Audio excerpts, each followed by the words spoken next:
징역 30년 구형이라는 오늘 뉴스를 접하면 이제 법원에서 몇 년을 선고할까가 관심이죠. 최순실 씨에게 25년을 구형했는데 20년 선고가 됐으니까 박근혜 전 대통령도 그 이상은 되지 않겠나 막연한 추측들을 해보는데요. 자, 오늘 뉴스 새로 고침은 예상 형량을 법리적으로 따져보겠습니다.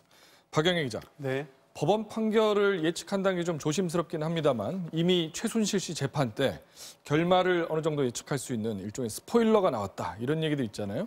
네, 맞습니다. 박근혜 전 대통령의 경우는 공범들 재판이 거의 끝났기 때문에 어느 정도 예상이 가능합니다. 네. 박 전 대통령의 혐의는 18개지만 위반한 죄명은 4개입니다.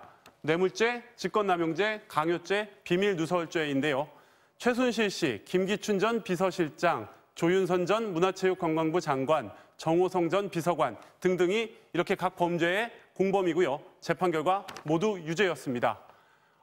박 전 대통령이 공모한 사실도 상당 부분 인정이 됐기 때문에 4범죄 모두 유죄가 인정될 가능성이 높습니다.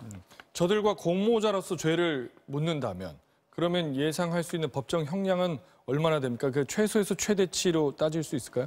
네, 징역 10년에서 45년까지 또는 무기징역입니다. 계산법을 설명해 드리면요.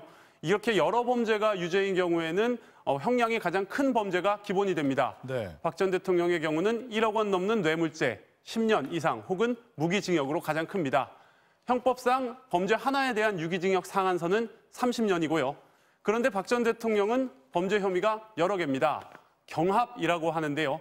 이 경우는 상한선이 1.5배가 됩니다. 그래서 30년에 1.5배, 45년이 되는 겁니다.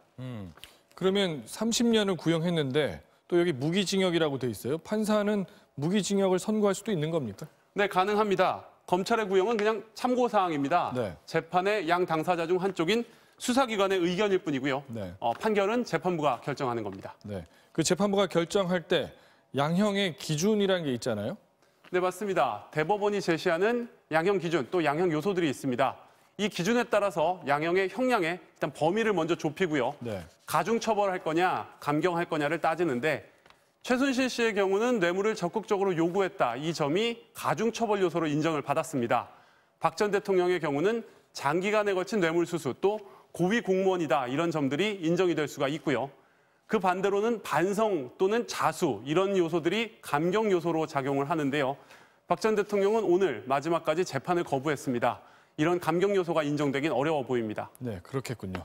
박 기자 잘 들었습니다.